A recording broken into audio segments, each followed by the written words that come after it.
સત્યનારાયણ વ્રત કથા અધ્યાય 3 સાધુ વાણિયાની કથા। સુતજી કહે છે, હે સૌનક ઋષિઓ, ફરી આપને શ્રી સત્યનારાયણ દેવના વ્રતની કથાનો બીજો ઇતિહાસ કહું છું, તે તમે સાંભળો। પૂર્વે ઉલ્કામુક નામનો રાજા પૃથ્વીનું પાલન કરતો હતો। તે જીતેન્દ્રિય, સત્યવાદી ને દરેક દિવસે મંદિરમાં દર્શને જઈ બ્રાહ્મણોને ઘણું દ્રવ્ય આપી સંતોષ પમાડતો હતો। એ ઉલ્કામુક રાજાની પત્ની નામે સાથે ઘણી સારા સ્વભાવની, કમલમુખ અને સુંદર સતી હતી। તે પોતાના સ્વામીની સાથે ભદ્રશિલા નામે નદીના તીરે શ્રી સત્યદેવનું વ્રત કરતી હતી। એવામાં તે નદીના કાંઠે સાધુ નામે એક વાણિયો ઘણું ધનવાન અને વેપાર અર્થે ઘણા મોતી, જવાહીર વગેરે લઈને નીકળેલો। તેણે નદીના કાંઠે પોતાના વાહન લાવી જ્યાં રાજા રાણી વ્રત કરતા હતા તેમની પાસે જઈ વિનંતીપૂર્વક ઘણી નમ્રતાથી પ્રશ્ન કરવા લાગ્યો। સાધુ વાણિયો પૂછે છે, હે મહારાજ, આપ ઘણી જ ભક્તિ સાથે એક ચિત્તે આ વખતે શું કરો છો? એ મને કહેશો એવું હું ઈચ્છું છું। એવા પ્રકારે સાધુ નામે વેપારીનું વચન સાંભળીને રાજા ઉલ્કામુક કહે છે, હે સાધુ વેપારી, શ્રી મહાવિષ્ણુ સત્યદેવ કે જેના મહિમાનો કોઈ પાર ન આવે એવા તેજસ્વી છે, તેમનું પુત્ર તથા ધન ધાન્ય સંપત્તિ મળે એ હેતુથી હું મારા સગાવાલા ઇષ્ટમિત્ર સાથે વ્રત પૂજન કરું છું। એવું રાજાનું વચન સાંભળીને સાધુ વાણિયાએ ઘણા આદરથી કહ્યું, આ વ્રતની વિધિ મને સવિસ્તારથી કહો। હું નિશ્ચયથી આપના કહ્યા મુજબ આ વ્રત કરીશ, કેમ કે મને સંતતિ નથી અને આપના કહ્યા પ્રમાણે આ સત્યદેવનું વ્રત કર્યાથી સંતતિ થશે તો હું ચોક્કસ આ વ્રત કરીશ। આમ કહી વેપારી વેપાર અર્થે દેશાંતર જવું છોડી હરખથી પોતાના ઘરે ગયો અને વ્રતનો મહિમા પોતાની સ્ત્રીને કહીને નિશ્ચય કર્યો કે જ્યારે મને સંતતિ થશે ત્યારે હું આ વ્રત કરીશ। એવું લીલાવતી નામની પોતાની સ્ત્રીને સાધુ વાણિયાએ કહ્યું। પછી એક દિવસ તેની સ્ત્રી પોતાના ધર્મ પ્રમાણે ચાલનારી હરખાથી શ્રી સત્યદેવના પ્રસાદે ગર્ભવતી થઈ। તેને 10મે મહિને રત્ન જેવી એક કન્યા થઈ। પખવાડિયામાં જે પ્રમાણે ચંદ્રમા દિવસે દિવસે મોટો થતો જાય તે પ્રમાણે મોટી થતી ગઈ। તેનું નામ કલાવતી એવું પાડ્યું। તે પછી સાધુ વાણિયાની સ્ત્રી લીલાવતીએ પોતાના સ્વામીને મધુર વચનથી કહેવા લાગી, હે પ્રિય સ્વામી, આપે માનેલું શ્રી સત્યદેવનું આ વ્રત કયા કારણથી કરતા નથી? એવું પોતાની સ્ત્રીનું મધુર વચન સાંભળીને સાધુ વાણિયો બોલ્યો, હે પ્રિય, એ વ્રત આપણે કલાવતી કન્યાના લગ્ન પ્રસંગે કરીશું। આ પ્રમાણે સાધુ વાણિયો પોતાની સ્ત્રીને સમજણ આપીને બીજા નગરે વેપારે અર્થે ગયો। અહીંયા કલાવતી બાપના ઘરે દિવસે દિવસે મોટી થતી ગઈ। પછી લગ્ન કરવા યોગ્ય થયેલી કન્યાને પોતાની બહેનપણીઓ સાથે પોતાના નગરમાં એક દિવસ ધર્મશીલ સાધુ વાણિયાએ જોઈ મુનિમને કન્યા માટે વર શોધવા મોકલ્યો અને કહ્યું, જાઓ, આપણી કલાવતી કન્યા માટે યોગ્ય અને ઉત્તમ વર શોધી લાવો। એવી આજ્ઞા થવાથી તે મુનિમ કાંચન નામના નગરમાં આવી પહોંચ્યો। ત્યાંથી એક સુંદર રૂપાળો વાણિયાનો પુત્ર લઈને મુનિમ પોતાના નગરમાં પાછો આવ્યો। ત્યારે ગુણવાન અને સુંદર વાણિયાના પુત્રને તે સાધુ વાણિયાએ જોયો અને પોતાના બધા નાતીલાઓને તથા સગા વહાલાને ઇષ્ટમિત્રોને બોલાવીને ઘણા જ હર્ષથી વિધિથી પોતાની કન્યા કલાવતીનું લગ્ન એ ગુણવાન વાણિયાના પુત્ર સાથે કર્યું। પરંતુ એ સાધુ વાણિયો કન્યાના લગ્ન સમયે પણ કર્મના અંતરાય કરીને શ્રી સત્યદેવનું વ્રત કરવાનું ભૂલી ગયો। તેને લીધે સત્યનારાયણ પ્રભુ તેના ઉપર કોપાયમાન થયા। આ વાતને ઘણા દિવસો વીતી ગયા। પછી પોતાનું કર્તવ્ય કરવામાં ચતુર વાણિયો પોતાના જમાઈને સાથે લઈને વેપારે પરદેશ ગયો। તે સિંધુ સમિત રત્નસારપુરી નામના નગરમાં પોતાના જમાઈ સાથે ભારે વેપાર કરવા લાગ્યો। તે પછી ત્યાં ચંદ્રકેતુ નામના રાજાના શોભાયમાન શહેરમાં ગયા છે। એવામાં શ્રી કરુણાસાગર સત્યનારાયણ પ્રભુ સાધુ વાણિયાને જુઠ્ઠું બોલનારો જાણીને તેને મોટું દુઃખ તથા બંધન, તિરસ્કાર વગેરે ઘણા દુઃખ પ્રાપ્ત થાવો એવો શાપ આપ્યો।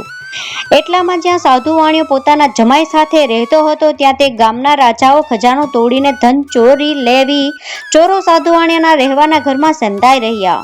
પણ ચોરોને પકડવા રાજાના સિપાહીઓ તેની પાછળ દોડી આવ્યા। તે જોઈ ચોરો જ્યાં સસરા અને જમાઈ સૂતા હતા ત્યાં ધન નાખીને છાનામાના નાસી ગયા। તે પછી સિપાહીઓ જે ઠેકાણે જમાઈ સાથે સાધુ વાણિયો હતો ત્યાં રાજાનું ચોરેલું ધન જોઈ સાધુ વાણિયો તથા તેના જમાઈને કેદ કરીને બાંધીને લઈ ગયા અને ઘણા આનંદથી દોડીને આવીને રાજાને કહ્યું, હે મહારાજ, અમે 2 ચોરને પકડી લાવ્યા છીએ, તેમને જોઈને હુકમ કરો.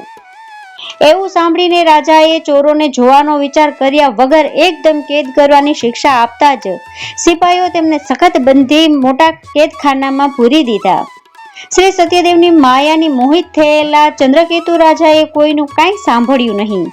ચોરાયેલું ગયેલું ધન તો લીધું, પણ તેનું સાથે સાથે અવિચારે સાધુ વાણિયાનું ધન પણ લૂંટી લીધું. બીજી તરફ શ્રી સત્યદેવના શાપથી તે સાધુ વાણિયાની સ્ત્રી પણ ઘણી દુઃખી થઈને પોતાના ગામે પોતાનું ઘરમાં મૂકેલું ધન ચોરો લઈ ગયા અને સાધુ વાણિયાની સ્ત્રી લીલાવતી ઘણા દુઃખોથી અને ઘણી તરસથી ભૂખથી ઘરે ઘરે ફરવા લાગી અને તેની કલાવતી કન્યા પણ દરરોજ ઘરે ઘરે ભીખ માગી ખાતી. એક દિવસ તે કન્યાને ઘણી જ ભૂખ લાગ્યાથી આકુળ વ્યાકુળ થઈને એક બ્રાહ્મણના ઘરે ગઈ. ત્યાં શ્રી સત્યનારાયણ દેવનું વ્રત તથા પૂજન થતું હતું તે તેણે જોયું. આ વ્રત તથા પૂજન જોતા જ તેને ઘણો આનંદ પામી. ત્યાં બેઠી શ્રી સત્યનારાયણની કથા સાંભળી શ્રી સત્યદેવને પ્રાર્થના કરી, મારું દુઃખ મટે અને મારા બાપ તથા સ્વામી મને મળે એવો આશીર્વાદ શ્રી સત્યદેવ પાસે માગી બ્રાહ્મણે આપેલો પ્રસાદ ખાઈ રોજના કરતા ઘણી મોડી રાતે પોતાના ઘરે આવી. ઘરમાં આવતા જ તેની માં લીલાવતી કલાવતી નામની કન્યાને પૂછે છે, હે પુત્રી, તું આજે આટલી રાત સુધી ક્યાં હતી? તારા મનમાં શું છે? કલાવતી કન્યા પોતાની માને ઉતાવળે કહેવા લાગી, માં, હું બ્રાહ્મણના ઘરે મનમાં ધારેલું કામ પાર પડે એવું વ્રત તથા પૂજન ને કથા થતી હતી ત્યાં બેઠી હતી. એવું કન્યાનું બોલવું સાંભળીને સાધુ વાણિયાની સ્ત્રી લીલાવતી સત્યદેવનું પૂજન કરવા સારું તત્પર થઈ. એ મહાસતી વાણિયાની સ્ત્રી પોતાના સગા વહાલા ભાઈ ભાડું શ્રી સત્યદેવનું વ્રત કરવા બેઠી અને પોતાના સ્વામી તથા જમાઈના પોતાના ઘરે જલ્દી આવે એવું હેતુ મનમાં ધારીને પૂજન કરવા લાગી. એ પૂજન કરતી વખતે સત્યદેવ પાસે હરઘડી એવો વર માંગતી, હે સત્યનારાયણ પ્રભુ, મારા સ્વામી તથા જમાઈના અપરાધને ક્ષમા કરવાને આપ જ યોગ્ય છો.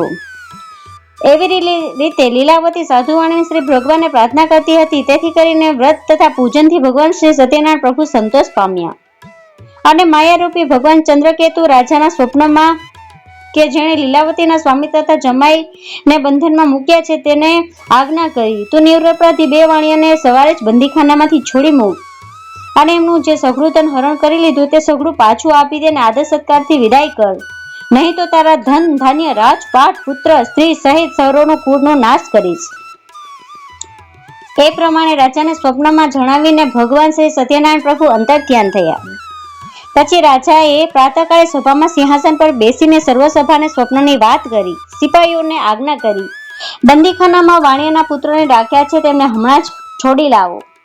એવી રાજાની આજ્ઞા થતા સિપાહીઓ 2 જણાને બંદીખાનામાંથી રાજાની સભામાં આણ્યા અને વિનય સાથે જણાવ્યું, હે મહારાજા, આ બંનેને મુક્ત કરીને આપની પાસે લાવ્યા છીએ. ત્યાં 2 બંદીખાનામાંથી છૂટેલા વાણિયાના પુત્રો રાજાને ઘણી નમ્રતાથી નમસ્કાર કરવા લાગ્યા અને પોતાનો ભૂરોનો અહેવાલ મનમાં લાવી ભયભીત થઈને કાંઈ બોલ્યા નહીં. એવામાં ઘણા જ ગરીબ વાણિયાના પુત્રને જોઈને ચંદ્રકેતુએ ઘણા જ આદરભાવથી કહ્યું, આ 2 વાણિયાના પુત્રોએ આજ સુધી કર્મના અંતરાય કરીને મોટું દુઃખ ભોગવ્યું છે. હવે પછી એમને કોઈ પણ ભય નથી. એવી આજ્ઞા થતાં જ પગની બેડીઓ તોડી નખાવી, હજાવત કરાવી અને વસ્ત્રને ઘરેણા વગેરે પહેરાવીને સંતુષ્ટ કર્યા અને 2 જણાને પોતાની પાસે બેસાડી એની સાથે સારી વાતચીત કરીને ઘણો સંતોષ પમાડ્યો. બેઉનું જેટલું ધન હતું એનાથી બમણું આપ્યું. ચંદ્રકેતુ રાજા કહેવા લાગ્યા, હે સજ્જનો, હવે તમે તમારા પોતાના ઘરે જાઓ.